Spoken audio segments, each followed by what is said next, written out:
régimen del general Franco protegió la iniciativa privada en un momento de extraordinario crecimiento económico. Mientras se desencadenaba el éxodo rural y entraban en España las primeras divisas generadas por el turismo y por el capital extranjero, se impidió cualquier crítica política durante un proceso de desarrollo en el que se forjaron las grandes fortunas y se consolidó el capitalismo español. Después de una larga y dura posguerra, en la que la represión sistemática eliminó cualquier asomo de disidencia en España, dos factores internacionales perpetuaron el régimen de Franco: la Guerra Fría. Tras la Segunda Guerra Mundial, cuando el mundo se dividió en dos bloques enfrentados y el anticomunismo del régimen franquista prevaleció sobre su carácter totalitario, lo cual cristalizó en los acuerdos bilaterales firmados con Estados Unidos en 1953, y el auge y desarrollo de las economías occidentales, que posibilitó el despegue de la economía española a partir del Plan de Estabilización de 1959, dirigido por los tecnócratas del Opus Dei. Tras el desarrollo económico se ocultaba una corrupción generalizada que afectó a toda la historia del franquismo.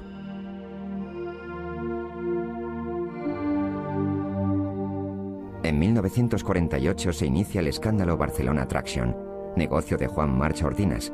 Juan March Ordinas, el último pirata del Mediterráneo, como le llamó en un artículo el periódico francés L'Humanité, en 1936, participó de forma directa como proveedor de los rebeldes en los primeros meses de la Guerra Civil. Juan March fue calificado como el último pirata del Mediterráneo porque su fortuna, su inmensa fortuna, se debió al comercio ilegal y al contrabando de tabaco y al contrabando de otras materias. Él empezó como contrabandista con 15 años en Mallorca y a partir de ahí se convirtió en un financiero de nuevo cuño que no existía en España, ¿no?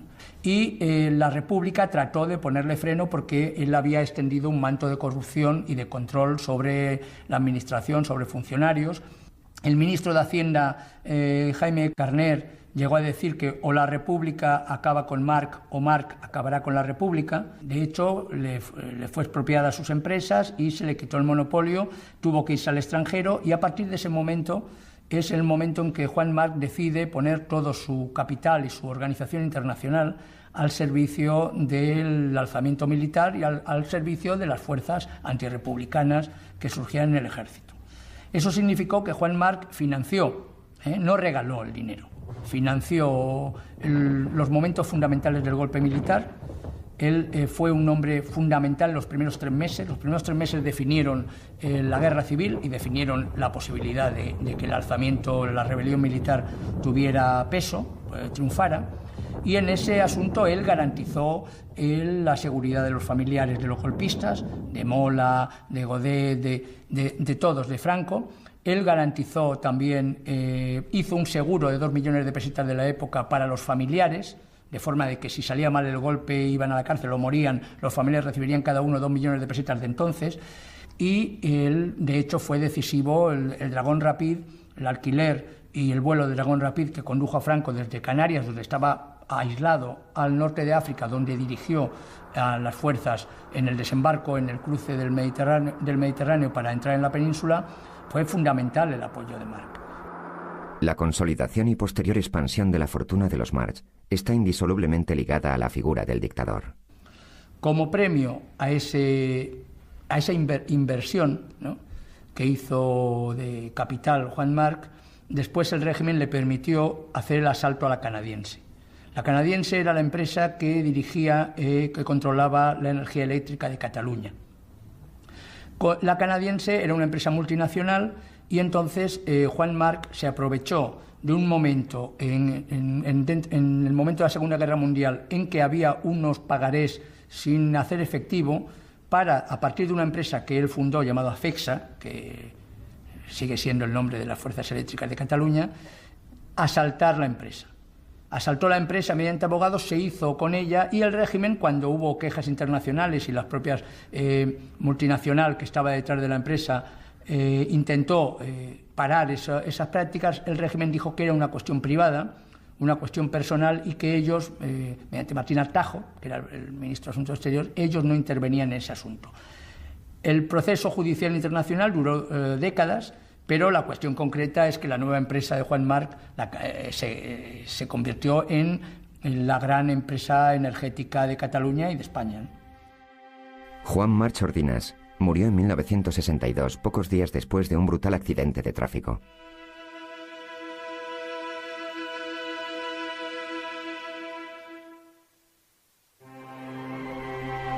Durante el primer año de paz creció rápidamente el entramado administrativo del Estado.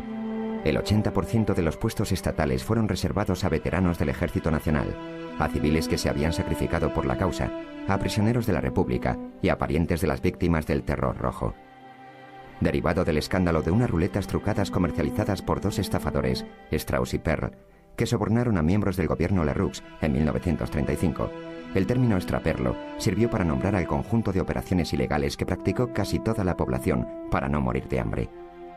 Los entornos fronterizos se convirtieron en lugares idóneos para el contrabando practicado a veces por gente hambrienta y otras organizado por auténticas mafias.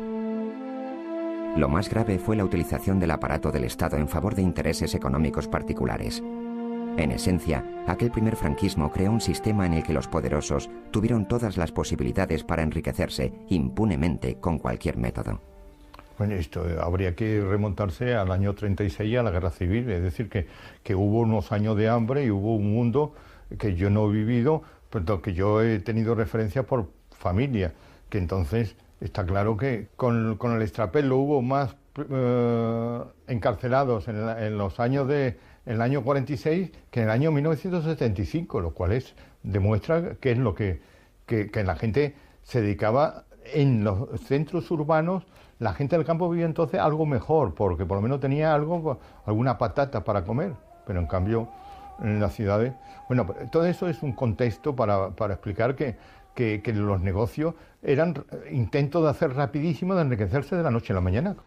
El mercado negro afectó prácticamente a todo tipo de productos. Sin embargo, creo que merece la pena resaltarse el hecho del mercado negro de medicamentos. Dada la importancia que este producto tenía, evidentemente, para la salud de los ciudadanos. El disponer de recursos, el disponer de dinero, el poder acceder al mercado negro, por ejemplo, de antibióticos, suponía ni más ni menos que la diferencia entre la vida y la muerte. Y no todos los ciudadanos españoles pudieron tener acceso a ese tipo de productos que eran extraordinariamente caros.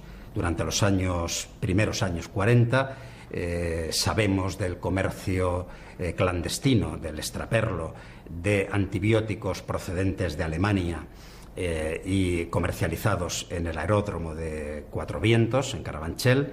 Y durante la segunda mitad de los años 40 sabemos también del comercio clandestino de antibióticos procedentes de los Estados Unidos. Sí, entre los altos cargos del régimen, sobre todo entre los militares más ortodoxos, el escándalo que provocaba el extraperlo, el enriquecimiento rápido de determinadas personas, realmente llegó al propio Franco, ¿no?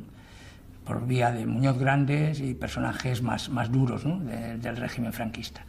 Realmente lo que se dio bajo la dictadura en ese primer periodo, sobre todo de la posguerra, es que mientras el pueblo trataba de sobrevivir con ese pequeño extraperlo, con mínimo, esa pequeña corrupción de cada día para conseguir salir del hambre, dentro de las grandes estructuras del régimen franquista funcionó un gran extraperlo comercial, un gran extraperlo de compra y venta, de importación-exportación, que llegó a historias muy singulares, ¿no?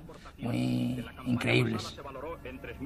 La ayuda económica norteamericana después de 1953 no hizo más que generalizar la corrupción desarrollada por el poder. Manuel Arburúa, ministro de Comercio durante 5 años, ejercía su ministerio de una forma peculiar.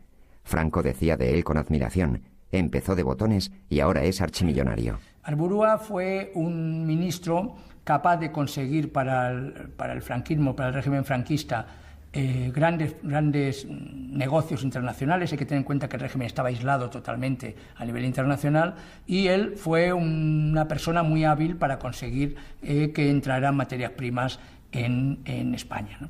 Al cambio de eso, pues él diseñó un funcionamiento de extraperlo, de gran extraperlo, a partir del ministerio, donde en los propios vestíbulos del ministerio se comerciaba con las licencias de importación, y es muy famoso por el Gracias Manolo, que significa que cuando iban amigos suyos, como pasó con González Ruano, el escritor, iban a pedirle pues alguna licencia de importación, él lo que les regalaba una licencia para poder comprar un coche, prácticamente se lo daba gratis, y decía, bueno, pero es que yo lo que necesito es otra cosa. Y decía, no te preocupes, que en cuanto salgas con este papel firmado de este despacho no vas a llegar a la calle. Y era verdad, antes de llegar a la calle ya venía alguien que le ofrecía dinero por esa licencia para conseguir ese coche, ¿no? El 11 de abril de 1950, Carmen Franco Polo, de 23 años, la única hija de Franco, se casa en el Palacio del Pardo con el joven doctor y alférez universitario Cristóbal Martínez Bordiú Ortega, hijo de José María Martínez Ortega y María de la O. Bordiú, condes de Arguillo. Aquella boda la describía así José Luis de Vilallonga. Franco lo había elegido para marido de su hija no porque fuera un hombre culto, eso en el fondo le hubiese molestado al dictador, ni porque fuera rico, no tenía dónde caerse muerto, ni porque fuera portador de un nombre ilustre, se llamaba Martínez. Lo había elegido como último remedio, porque los Franco habían soñado con casar a su hija en las más altas esferas de la aristocracia española. Pero la aristocracia se mostraba reacia a entroncar con aquellos parvenus. Villaverde no era gran cosa, pero al fin y al cabo permitiría que a la niña la llamaran señora marquesa. En 1954 nace el primer nieto varón del caudillo, a quien pondrán por nombre, cambiando el orden de los apellidos, Francisco Franco Martínez Bordiú. El marqués de Villaverde ve su nombre envuelto en un escándalo de importación de Vespas, aunque los apellidos Martínez Bordiú no aparecían en el Consejo de Administración de Vespa S.A. El marqués ocupaba un puesto privilegiado en la leyenda de la España extraperlista, con el apodo de Marqués de Vespa Verde. La prensa argentina lo involucraba en el escándalo internacional de permisos de importación de la famosa motocicleta italiana que estalló en 1954. Con el escándalo de las Vespas, un posible caso de corrupción que implicaba al círculo más íntimo del Pardo, quedaba reseñado para la historia el modo especial de los españoles de reírse de la dictadura sin rebelarse. A la marca Vespa, la gente le daba el significado de Villaverde entra sin pagar aduanas. Cuando estalla el escándalo, Franco le quita hierro porque Franco no quería, evidentemente, meterse con su familia. Él, su política era dejar hacer. Él siempre pensó que mientras los asuntos del bolsillo le funcionaban bien a su entorno, no conspirarían contra él. Si eso le servía para su ministro, pues para su familia ya era total, ¿no? Entonces el marqués de Villaverde realmente, cuando estalla el escándalo, Franco silenció, la dictadura silenciaba todo ese tipo de historias, pero sí que salió a relucir el gran poder para hacer negocios que tenía la familia directa del general. Tenemos que partir de la base que el marqués de Villaverde llegó a ganar más dinero al mes que el sueldo de su suegro, que era al fin de cuentas el jefe del Estado. Llegó a estar en 27 consejos de administración de empresas públicas y privadas, tuvo al mismo tiempo 8 puestos como cirujano y médico en entidades de la sanidad pública, y en su familia, los Martínez, sus hermanos y su padre, el conde de Arguillo, realmente participaron en los negocios y las empresas más rimbombantes de la época que surgieron y progresaron a la sombra de la dictadura. Hay que partir de la base de que la familia Franco posibilitó, también con el hermano de Carmen Polo, Felipe Polo, como secretario particular, y como José María Sánchez Sancho, tío del marqués de Villaverde, posibilitó un entramado de negocios donde yo llegué incluso a contabilizar más de 150 empresas, donde los Franco estaban en los consejos de administración o eran los propietarios directos de los negocios. Pues que es que inmediatamente se incorporaron el suegro y el consuegro, y esos fueron los que realmente, que eran una edad de la misma de Franco, que eran Sanchís y el llamado conde de Arguillo, que esos fueron los que realmente empezaron ya, y ahí me aparece efectivamente con el hermano mayor de Franco, con Nicolás, pues ya los grandes negocios, años 50. Hay que tener en cuenta que no solamente hubo la guerra civil, sino que luego hubo el paréntesis de la Segunda Guerra Mundial, que fue enorme, y los años del hambre. Claro, entonces la normalización empezó en los años 40 y hasta los años 50 fue cuando hubo reconocimiento del Vaticano y de los Estados Unidos, vieron ya que aquí se podía hacer. Y ahí fue ya la eclosión. Y fue cuando empezaron realmente, en los años 50, a enriquecerse, pero además de una forma que, bueno, que todavía se puede ver. El marqués de Villaverde fue un personaje muy importante porque creó la pauta a seguir. Tenemos que partir de la base que empresarios, hombres de negocios iban al Palacio del Pardo a buscar cómo sentar a un Franco en su consejo de administración. Era una especie de gran negocio de tráfico de influencias que abría muchas puertas, después todas las puertas las abría, y iban a ver cómo conseguían que miembros de la familia y altos cargos de lo que era el aparato de la Casa Militar, la Casa Civil de Franco, participaran en sus consejos de administración. Propiamente soviéticos a las naciones para que en una coyuntura favorable... Tras casi 2 décadas de régimen autárquico, se empieza a vivir un momento delicado en el que los grandes capitalistas temen los efectos de la liberalización económica. Con mucha prudencia, los ricos habían colocado más de 70.000 millones de pesetas, según los expertos de la época, en cuentas cifradas de la banca suiza. Una casualidad hizo que se descubriera este hecho. En diciembre de 1958, un ciudadano suizo, Georges Laurent Rivara, fue detenido. La policía creyó que era un correo del comunismo internacional, pero rápidamente se descubrió que era un agente bancario enviado a España por la Sociedad de Banca Suiza. Los peligrosos contactos subversivos de la voluminosa agenda de Rivara se quedaron reducidos a un ordenado listado de 872 clientes españoles de la entidad bancaria helvética, todos con su nombre y apellidos, números de cuenta, contraseñas y claves. La Dirección General de Seguridad emitió una nota pública dando explicaciones. Ocurrió en 1958 y era una costumbre, pero realmente en la clase alta española que tenían el dinero fuera y venían, pues estaba clandestino, entonces venía el señor, se llamaba Rivara, con una agenda, con los nombres, los códigos, y las visitarlo y le cogieron, le detuvieron con todo. Claro, entonces expurgaron la lista, sacaron ya algunos. Otros no, pero de los que castigaron entonces más fue el del Banco Central en la época, el presidente del Banco Central, porque por lo visto no se amilanó. El dinero en los años 50, a mediados de los años 50, lo sacaban en maletas llenas de billetes usados, no nuevos, y además que entonces luego existió el billete de 5 y de 10.000, pero antiguamente solo era el billete verde de 1.000 pesetas como el más grande que había en este país.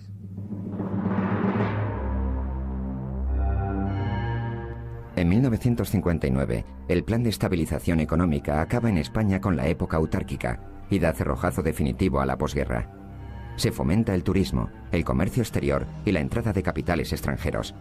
La quiebra de manufacturas metálicas madrileñas desencadena un escándalo que implica al hermano del caudillo. Durante los últimos años, esta empresa se había dedicado a la fabricación de cacerolas de aluminio bajo licencia de la canadiense Alcan, una de las compañías más importantes del ramo a escala mundial, cuya importación en exclusiva había conseguido Nicolás. Aprovechando el monopolio del que disfrutaban, los directivos de la empresa quisieron crecer, se sumergieron en construcciones antieconómicas y ampliaron el capital en bolsa. Al ser necesaria la liberación de los productos básicos, la empresa se vino abajo. Ricardo de la Cierva, que trabajó en manufacturas, cuenta que asistió a una turbulenta junta general en el Cine Gran Vía, a la que no acudió ya Nicolás Franco, y al que los accionistas indignados abuchearon. Según de la Cierva, era la primera vez que se abucheó el apellido Franco en la historia del régimen. Francisco Franco Salgado Araujo, primo y secretario de Franco, cuenta en su obra Mis conversaciones con Franco, que el propio Franco le dijo que aconsejó a su hermano que no fuera a la junta de accionistas en el Cine Gran Vía, porque todo accionista, al ver que sus acciones bajan, hace responsable de ello al Consejo de Administración y desahoga su mal humor en la Junta General. Creo que esa sociedad se irá levantando poco a poco. Tengo fe en que vuelva a ganar prestigio con un plan racional y una política de austeridad. Cuando quiebra la empresa por mala gestión, resulta que Nicolás Franco Bahamonde, hermano, el hermanísimo del caudillo, era uno de los máximos accionistas y por lo tanto uno de los procesados. Gracias a que estaba Nicolás Franco, el gobierno amnistió la quiebra. De alguna manera impidió que los tribunales juzgaran y cerró la quiebra en falso, como se cerraban en esa época estas historias. Se consideró que no era patriótico seguir adelante y no hubo ningún problema, ninguna cuestión judicial al respecto. El Estado, el Consejo de Ministros, dirigido por el caudillo, directamente resolvió el conflicto. Nicolás Franco era un gran conseguidor, un gran traficante de influencias. Él cobraba un tanto por ciento por todas las gestiones que hacía por el hecho de ser hermano de Franco Él fue el presidente de Fasa Renault. Fasa Renault fue la primera gran multinacional que entró en España de automoción y la primera gran empresa que entró, y tuvo a Nicolás Franco como presidente. Nicolás Franco estuvo también luego con Eduardo Barreiros en las empresas Barreiros, también de automoción, de camiones y coches. Y bueno, él fue a lo largo de toda su vida un bon vivant. Se le fotografiaba en la Riviera Francesa con pin-ups, que se llamaban, o sea, con chicas en bikini de estas bastante estupendas. Y bueno, él, digamos que durante toda su vida fue una persona protegida por su hermano hasta niveles totales, ¿no? En 1964, mientras el nodo critica la degeneración de la juventud europea porque baila al son de los Rolling Stones, se pone en marcha el primer plan de desarrollo. Se estrena la película Franco, ese hombre, y se celebran los 25 años de paz. La importancia de llamarse Franco también tuvo como protagonista a doña Pilar, la hermana del general. Pilar Franco se dedicaba a sobrevivir, entre comillas. Era viuda con 10 hijos y su única fuente de ingresos era la pensión como viuda, ¿no? Sin embargo, consiguió, bueno, pues realizar una serie de negocios y una serie de acciones ahorrativas que le llevó a, bueno, acabar sus días con un piso para cada uno, un buen piso para cada uno de sus hijos y una buena pensión y algunas propiedades en Galicia. La hermana del caudillo, Pilar Franco, es denunciada por su participación en una operación inmobiliaria realizada en Madrid sobre unos terrenos inexistentes. En 1957, Pilar compró por 100.000 pesetas una finca de 87.500 metros cuadrados, inventada por un conocido falsificador, Manuel Bruguera Muñoz, quien había delimitado unas parcelas a partir de un plano de 1869 en la calle Antonio Casero de Madrid. No, es que lo de las parcelas, que después, cuando consecuencia de la guerra civil, siempre hubo algún fallecido propietario de terrenos que no se... Entonces ellos se dedicaban a ver en el registro de la propiedad cuál estaba pendiente, y entonces a partir de ahí hacían una historia, y cuando veían que no había reacción de los herederos, la deponían a su nombre y para adelante. Y eso ha habido gente que ha vivido en Madrid durante años. Yo he conocido a uno de esos artistas. Decía que era un artista. La falsa finca estaba dibujada sobre terrenos ya existentes que pertenecían al Banco Central de Alfonso Escámez, a la empresa Dragados y Construcciones, a una entidad benéfica y a varios vecinos. Pilar Franco utilizó todo tipo de influencias y contactos en el registro de la propiedad, en el Ayuntamiento de Madrid, en 3 ministerios diferentes y además en el Tribunal Supremo. Y al morir, el ya anciano falsificador, Bruguera Muñoz, la Audiencia Provincial de Madrid declaró prescrito el delito de falsificación y el caso salió de la vía penal. Las expropiaciones futuras proporcionaron a Pilar Franco buenos dividendos. En la última expropiación, dictaminada por el ministro de Obras Públicas Gonzalo Fernández de la Mora, Pilar recibió 134 millones de pesetas de 1973 por uno de los trozos de una parcela fantasma que le había costado 100.000 pesetas. El abogado Jaime Sánchez Blanco, que descubrió el pastel, llegó incluso a denunciarlo ante el presidente del gobierno, Luis Carrero Blanco. Llegó a denunciarlo, llegó a llevar los papeles. Jaime Sánchez Blanco relataba que Luis Carrero, cuando recibió los papeles, dijo: la voracidad de esa señora es inmensa, como gran expresión de ¿qué es esto?, ¿no? ¡Qué barbaridad! El caso concreto es que al final el negocio fue redondo. En 1969, Franco nombra sucesor a Juan Carlos de Borbón. Entusiásticamente ovacionadas. Protegidos por Carrero Blanco, ministros pertenecientes al Opus Dei controlan el gobierno español. Me preguntaron, ¿qué quiere decir opus? Y yo dije, pues no lo sé. Obra, yo decía en latín. Dice, no, obra para uno situarse. Opus, obra para uno situarse. Mientras el astronauta Armstrong pisa la Luna, la revista Garbo, dirigida a las amas de casa a finales de julio de 1969, dedica unas líneas a informar que una empresa española, dedicada a la exportación, estaba siendo investigada por la policía y que un banco estaba siendo perjudicado gravemente. La Matesa es un escándalo muy excepcional en la historia del franquismo debido al tratamiento público que recibe. Es un escándalo que afecta a una empresa de maquinaria textil, a una fabricante de telares, que recibe un apoyo muy fuerte del régimen de Franco, de los gobiernos de Franco, en una etapa en la que se quería potenciar a las empresas exportadoras. España, después de tantos años de autarquía, no había tenido empresas realmente volcadas al comercio exterior.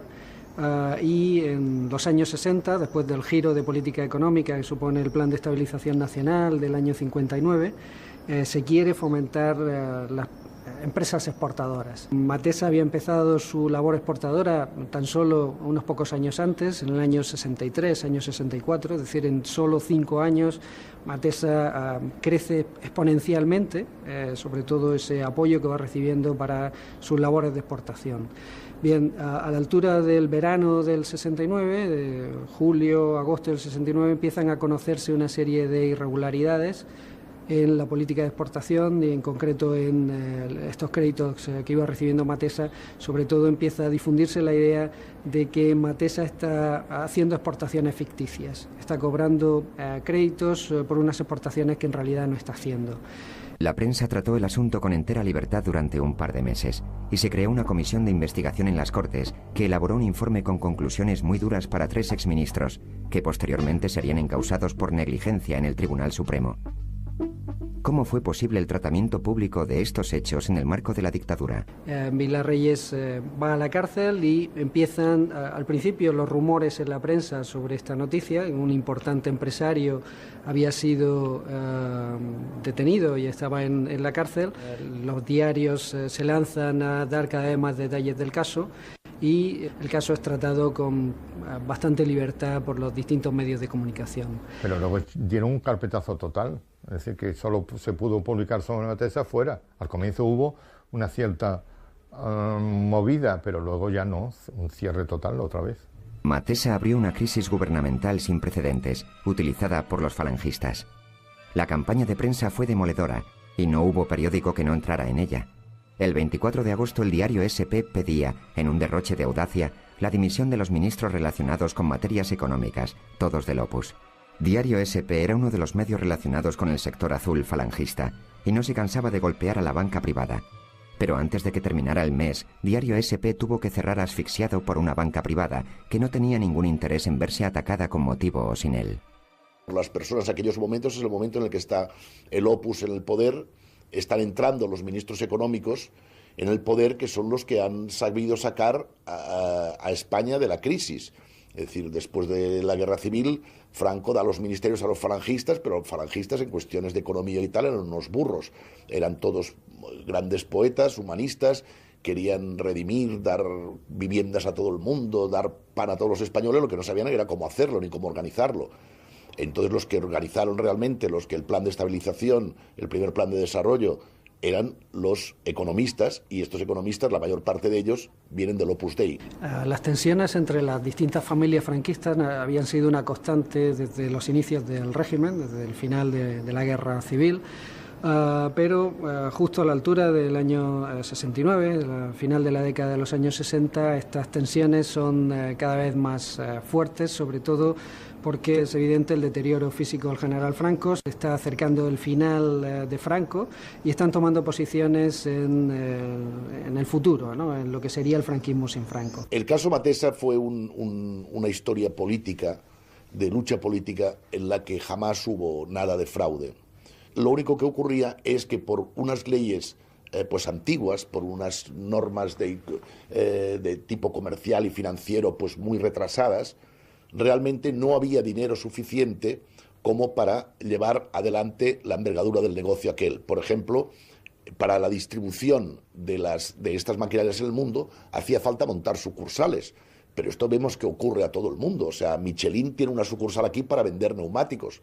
Aquellas bestias del falangismo decían, son ellos mismos. Matesa ha creado en Estados Unidos una oficina de ellos. Claro que creó la oficina para vender telares desde aquella oficina, no los iba a vender desde Pamplona. Todo esto significaba una inversión que no estaba el dinero, entonces este dinero había que pedirlo a base de créditos. Y allí es donde hay una exageración, digamos, en las cifras de créditos, y esto llega a oídos a alguno de los opositores a digamos, de los del grupo falangista, concretamente Solís Ruiz y Fraga Iribarne, que sin ser falangista fue el máximo aliado de ellos y el que más fuerte, de una manera más contundente, llevó la cruzada contra los tecnócratas, ¿no? Pero hay que tener en cuenta que cuando estalla Matesa, que en octubre hubo un cambio de gobierno y si había 11 del Opus, llegaron a ser 18 en el gobierno. Es decir, que aumentó la potencia del Opus, de ministros del Opus, que eso es interesante por ver que realmente fue una escalada hacia adelante. Y luego, incluso después de la muerte de Carrero Blanco, ahí ya entonces el Opus cayó en desgracia y fue entonces otra fracción de franquistas que ocuparon el poder. En julio de 1970 tiene lugar un pleno secreto, por primera vez en la historia de las Cortes franquistas. El día del pleno, por los pasillos de la Cámara, se distribuye una fotocopia de un diario italiano, el diario Avanti, con una noticia fechada el 3 de julio del año 70, en la que se decía que 5.000 de los 10.000 millones de deuda de Matesa habían ido a parar a las arcas del Opus Dei. La fuente de la noticia era una supuesta declaración del propio Vilar Reyes ante la comisión de investigación, comparecencia que no se produjo. Vilar Reyes no declaró ante la comisión de investigación de las Cortes. Eso sirvió para que algunos, en fin, acusaran, ¿no?, a quienes habían distribuido esas fotocopias de haber fomentado un bulo. En realidad, ninguna de las investigaciones oficiales que se hicieron sobre Matesa, incluida la propia de las Cortes, llegaron a demostrar que hubiera habido ningún tipo de desvío de fondos hacia las arcas del Opus Dei. Nadie llegó a demostrar que hubiera habido ningún tipo de corrupción en ese sentido, de corrupción de desvío a intereses particulares. Desde el punto de vista contable se ve que hay dinero que sale. En Madrid he tenido acceso al sumario, que era decenas de miles de folios. Yo soy de las pocas personas que puedo decir que lo he ojeado. Cuando vi que la gran parte del dinero había salido fuera, entonces yo me dediqué a investigar fuera. En Luxemburgo, en Francia y en todos los países donde se veía europeos, no he ido a Panamá ni cosas de eso, solamente donde realmente se veía que había. Entonces, Suiza también, claro. Y entonces, incluso Liechtenstein. Claro, entonces descubrí cosas interesantes. Yo publiqué un libro en Francia en la época donde veía incluso las conexiones que tenía, porque de uno de los dineros de Matesa financió la campaña de los republicanos independientes en Francia. Es decir, que cuando en la campaña presidencial de Giscard d'Estaing aparece dinero de una de las filiales de Matesa. Está claro que Matesa fue a fondo y era pedir créditos del Estado para exportar con una licencia francesa para exportar unos telares sin lanzadera que por lo visto ya se descubrió que efectivamente eso no era. Y el agujero fue de 9.000 millones de pesetas en aquella época. En 1970 el presidente Nixon visita a España. José María Sánchez Sancho, el tío Pepe, llamado también el Mago del Pardo, supo aprovechar su parentesco con el yerno de Franco y ocupó cargos directivos en empresas vinculadas al clan de El Pardo y a los intereses particulares de la familia del general. José María Sánchez Sancho, el Mago del Pardo, jamás fue procesado ni acusado en ningún delito, nunca tuvo problemas económicos ni financieros con las empresas donde participaba. Él era miembro del Consejo de Administración de Viajes Meliá, una empresa muy vinculada al régimen, era intermediario de Banús, también participaba en las empresas de Banús, incluso participó e intervino para que Franco ayudara a José Banús en un momento que tenía problemas en la construcción del barrio del Pilar, y se aprovechó de las leyes del franquismo. Por ejemplo, el caso de Concepción de Gibraltar es un caso clásico de cómo, manejando información privilegiada, se aprovechan de los pueblos de desarrollo creados en la época para fomentar la industrialización en la industria y una serie de empresas fantasmas se quedan con las subvenciones, pero luego no fabrican los productos previstos, ¿no?, ni desarrollan la economía. La quiebra de Confecciones Gibraltar destapa un fraude que implica al clan de El Pardo. El papel del hermano mayor es fundamental para toda esta historia, aparte de que él se mojó en montones de cosas.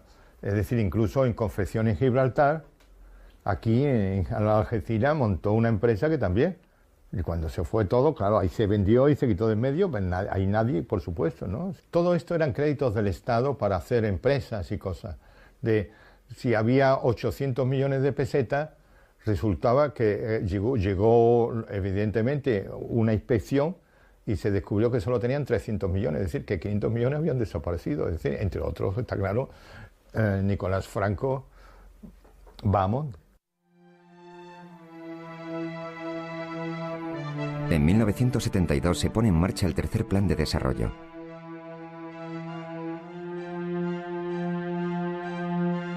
La nieta del caudillo, Carmen Martínez Bordiú, se casa con Alfonso de Borbón, primo del futuro rey de España, Juan Carlos.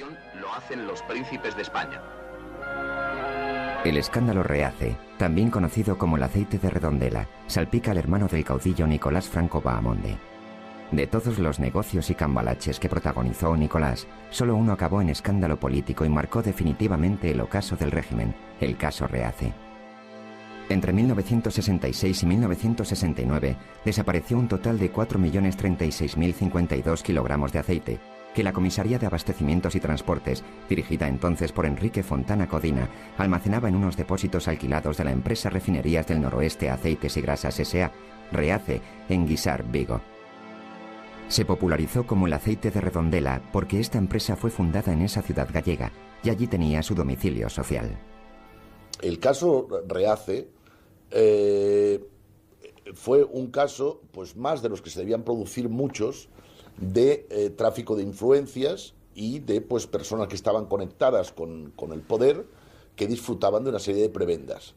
Entonces ahí se hizo un negocio típico de la época esta, en el que un amigo de Nicolás Franco, que era un hombre de peso en el franquismo, puesto que era consejero de una serie de empresas y tal, que estaban conectadas con ministerios, con departamentos de la administración de las que recibía favores, pues decidieron crear una empresa en Vigo que construyera unos depósitos donde mantener el aceite. Entonces hacían esto. Cuando subía el precio del mercado, sacaban aceite. Lo vendían a bajo precio, lo vendían a precio alto. Nueva temporada, cuando el aceite era bajo, compraban aceite y lo reponían. El problema es que a partir del año 66 se produjo una mala cosecha de aceite y entonces el precio del aceite no compensaba el precio por el que lo habían vendido. Total, que se vieron entrampados por el problema del precio del aceite y llegó un momento, que era el año 69-70, en el que allí faltaban 4 millones de litros de aceite. El denunciante del fraude, José María Romero González, apareció muerto en su casa de Sevilla junto a los cadáveres de su mujer y su hija, a las que presuntamente disparó antes de pegarse un tiro en la cabeza. Aquello fue una venganza, un ajuste de cuentas clarísimo por haberlo denunciado, ¿no? Entonces, claro, había una mano detrás de todo esto que la movía, que esta sí que jamás fue descubierta. El principal accionista de Reace, Isidro Suárez Díez Morís, murió en la cárcel de forma sorprendente, ya que resbaló mientras se duchaba golpeándose la cabeza mortalmente. Y entonces es cuando aparecen las muertes misteriosas, que es además a lo que le dan todos los ingredientes ya de novela negra, ¿no? Es decir, porque está el dinero por un lado, entonces aparece la muerte, pues porque la persona clave de la historia, Isidro Suárez, aparece misteriosamente muerto en las duchas de la cárcel de madrugada, ¿no? Una muerte que no se ha aclarado jamás. El procedimiento se celebró en Pontevedra en el año 74, en el otoño del 74. Yo ejercité la acusación en ese procedimiento, hubo una condena también de Isidro Suárez, no, porque Isidro Suárez falleció estando en prisión con motivo de que las duchas no funcionaban adecuadamente, tuvo una intoxicación de monóxido de carbono, cayó y los funcionarios se asustaron y lo mantuvieron sin tocarlo hasta que llegó el forense, con lo cual él estuvo respirando monóxido de carbono a nivel del suelo y cuando llegó el forense ya era irrecuperable. La conclusión oficial fue que una fuga de gas le provocó un mareo que le hizo desplomarse. El caso de la muerte de Isidro Suárez en la cárcel no conseguimos nunca saber cuál era el resultado de la autopsia, porque no aparecía la autopsia de Isidro Suárez. Entonces el abogado, uno de los abogados que intervino, Stampa Brown, me dijo que él tenía constancia de que no se le había hecho autopsia. El Reace tenía un malfario, por decirlo así, una especie de desgracia, porque aparte de Isidro, que ya le he dicho que murió en la cárcel intoxicado, según acreditó la autopsia, el suicidio de Romero. Después hubo un taxista que apareció, su coche se estrelló contra un árbol, lo recogieron, pero en el momento de la autopsia se comprobó que había muerto de un disparo. Entonces empezaron las investigaciones y la policía estaba en la idea de que había sido un atraco e incluso identificaron al supuesto atracador como un delincuente conocido de ellos. Este hombre lo localizaron en Pontevedra y lo persiguieron. Entonces, en la persecución, él se salió de la carretera con el coche que iba, pero salió ileso. Pero se bajó del coche y cruzó la carretera corriendo, vino un camión y lo mató. Entonces, esto lo sabemos los que estábamos en la interioridad del tema, pero por fortuna no trascendió, sino también diría que el camionero lo había matado para ocultar los datos. También uno de los compradores del aceite, un marido celoso, le pegó 2 tiros y lo mató. Era otra muerte también en relación con el Reace. O sea que alrededor del Reace hubo una serie de incidencias que fueron casualidades, pero dieron lugar a que la imaginación popular se despertara y que atribuyera todas aquellas muertes a la necesidad de ocultar otros hechos que estaban relacionados con el Reace. Entonces, lo que pasa es que en el juicio no se tocaba todo esto. En el juicio lo que había que tocar es de quién había sido culpa el que hubieran desaparecido aquellos litros de aceite. Gil Robles actuó ya en el procedimiento y actuó después en el juicio oral y actuó dentro de su línea, pues intentando politizar el procedimiento, que realmente ya estaba politizado desde el principio, pero insistir más en contra, pues, de los elementos del régimen que en aquel momento estaban más o menos implicados en el asunto. Entre los implicados estaba también Rodrigo Alonso Fariñas, que había sido presidente del Celta, y Nicolás Franco, su mujer y su hijo, que participaban en Reace a través de su sociedad Grupo Español de Iniciativas S.A., GEISA. Gil Robles, cuando vio que había posibilidades de intervenir en este juicio, prácticamente hubiera puesto dinero, yo creo, para poder hablar de Franco Bahamonde, como le gustaba él decir en la sala constantemente, ¿no? Él volcaba todo sobre Nicolás Franco Bahamonde, era constante, entonces la lucha que había, el presidente no le dejaba decir, decía que ya valía de citar Franco Bahamonde constantemente, y entonces él decía, Gil Robles entonces hablaba, este señor cuyos apellidos está prohibido pronunciar en la sala, o sea, todas estas argucias parecía el Charles Lawton de testigo de cargo, ¿no? Era realmente espectacular, pero no se profundizó. El juicio lo llevaba él de cara a la prensa todo lo que, le daba mucho juego todo lo que decía Gil Robles, pero realmente no se entró en profundidad en lo que había pasado allí. Bueno, Nicolás Franco había tenido relaciones con Rodrigo Alonso ya anteriormente, en la época en que era embajador en Lisboa, Nicolás Franco, y Rodrigo Alonso estaba en Vigo. Relaciones que se decían también que eran de orden económico. Ahora eso eran rumores que tampoco tenemos, ni se investigaron en el tema Reace, ni tampoco tengo yo elementos de juicio suficientes como para hacer una acusación concreta. Nicolás había sido miembro del Consejo de Administración de Reace hasta 1971 y seguía siéndolo de Frigoríficos de Barcelona S.A., Fribarsa, compañía relacionada con el caso constituida un año después de que comenzara a desaparecer el aceite. Según las conclusiones del fiscal, gran parte del dinero conseguido por Reace fue empleado en la financiación de la sociedad Fribarsa, fundada por Rodrigo Alonso Fariñas, Isidro Suárez y el Grupo Español de Iniciativas S.A. GEISA de Nicolás Franco y familia. Llamado a declarar durante la vista oral, Nicolás Franco no compareció, aduciendo con un certificado médico que padecía una amnesia provocada por una reciente enfermedad. A Nicolás Franco se le recibió declaración, creo yo, en la instrucción, pero se le recibió declaración por exhorto. Y luego, en el momento del juicio, estaba citado como testigo. Lo que pasa es que presentó un certificado de enfermo en el cual se acreditaba que por la edad y demás tenía pues lagunas mentales y que no tenía memoria y no recordaba. No sé si era un principio de Alzheimer o ya era una demencia senil, pero efectivamente con aquel certificado pues no se podía recibir declaración porque lo que nos decía que no recordaba y no podíamos decir que no. De nuevo el caudillo había salido al quite.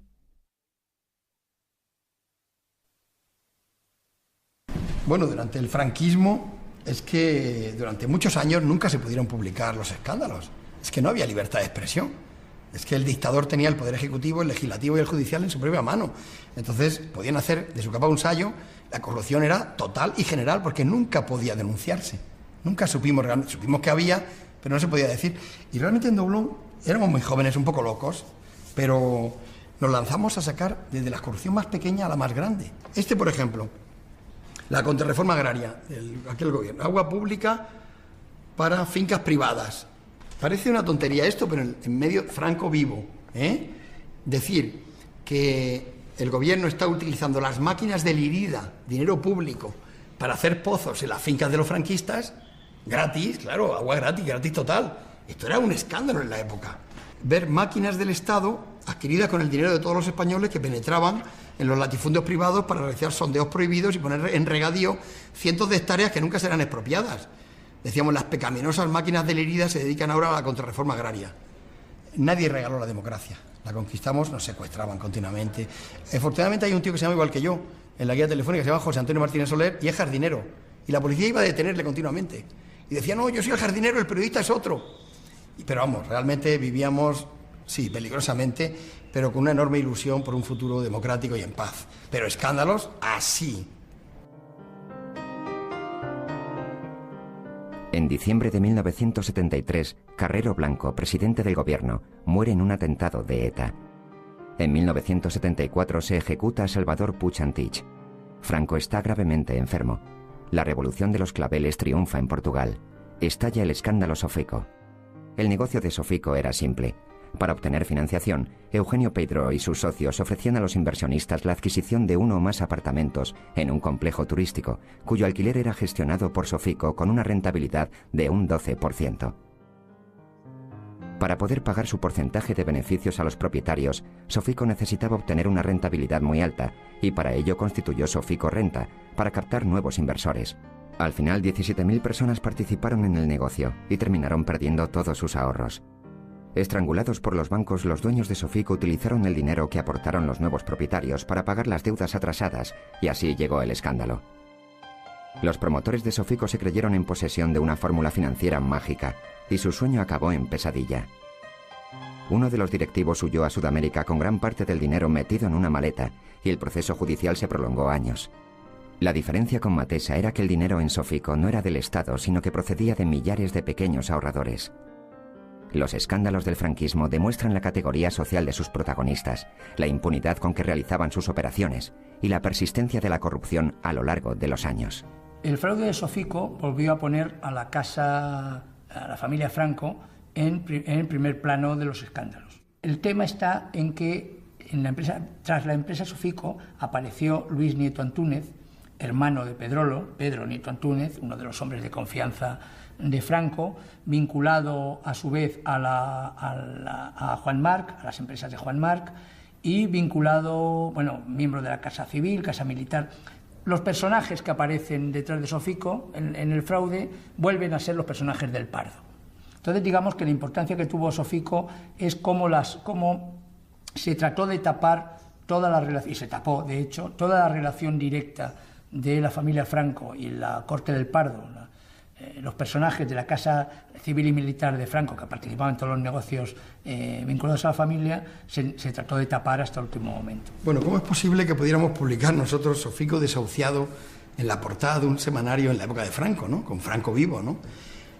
Nos dio un poco de miedo, la verdad es que lo pensamos seriamente, porque antes de publicarlo teníamos todos los datos confirmados, ¿no? Y había una crisis muy fuerte, los bancos ya no le daban crédito, los inspectores de Hacienda estaban vigilando, sabíamos desde dentro y desde fuera información bastante buena y contrastada de que estaban en las últimas, y lo que hicimos fue publicar los datos que teníamos asegurados y contrastados como ciertos, de modo que la dictadura no pudo hacer nada contra nosotros, a pesar de que los administradores de Sofico, el Consejo de Administración, incluía gente muy importante del ejército de Franco, de miembros o familiares de miembros del gobierno, del ministro de Marina, de Nieto Antúnez, del general Cabanillas, etcétera. Nos asustó un poco ese tipo de nombres, pero creo que hicimos un servicio al país y a la democracia que había de venir publicando este tipo de cosas, porque advertimos que por debajo de la dictadura, como no había libertad de expresión, estaban ocurriendo cosas terribles, una corrupción permanente y muy extendida. Estaban engañando a los pensionistas, estaban engañando a los ancianos, a la gente que tenía pequeños ahorros, y no había defensa, no se podía publicar. Por eso la publicación de Sofico desahuciado llamó la atención a muchos pequeños ahorradores para que no pusieran el dinero en este tipo de empresas, que eran prácticamente empresas piramidales. Funcionaban como la bicicleta, pedaleas rápidamente, pero cuando deja de pedalear te cae estrepitosamente. Y esto es lo que pasó con Sofico. Podían pagar los intereses enormes que iban prometiendo, del 12 y el 20%, si otra gente iba poniendo dinero para pagar los intereses. Cuando dejaron de poner, se fue a la quiebra. Tras la muerte del caudillo el 20 de noviembre de 1975, Arias Navarro forma el primer gobierno de la monarquía. En 1977, la matanza de Atocha y la legalización del Partido Comunista anteceden a las primeras elecciones democráticas en España desde 1936. En ese año muere Nicolás Franco Bahamonde. Bueno, yo creo que el final de una época lo marcó la famosa historia de las medallas en el aeropuerto de Barajas de Carmen Franco, ¿no? En el año 78. Pasó un hecho curioso. En el año 78, Carmen Franco iba con una maleta llena de medallas, insignias de oro y de diamantes, todo lo que había tenido su padre, le habían regalado a su padre en los años de militar y como jefe del Estado en recepciones. Y tuvo tan mala suerte de que ese día o esa semana se había puesto en funcionamiento en el aeropuerto de Barajas un nuevo artilugio que es toda una metáfora, bajo mi punto de vista, de la democracia, que es el detector de metales. Y mira por dónde el detector pitó y el guardia le dijo que por favor abriera la maleta. Abrió la maleta y pareció llena de oro. Evidentemente fue incautado, se le procesó por contrabando, se le puso una multa y digamos que Carmen Franco, la hija, esa chica que hablaba de España como la finca de papá en la época en que su padre fue el dictador, pues tuvo que dar explicaciones de para qué llevaba una maleta llena de oro en insignias a Suiza. Su explicación fue que esas medallas de papá eran inservibles y que las llevaba a Suiza para fundirlas y hacer un reloj de cuco. La realidad es que hasta ese momento entraban y salían con dinero, joyas y material artístico sin que nadie les impidiera, se atreviera a preguntarles qué había ahí. Yo creo que es el momento en que marca un antes y un después, ¿no? El detector de metales acabó con toda una época.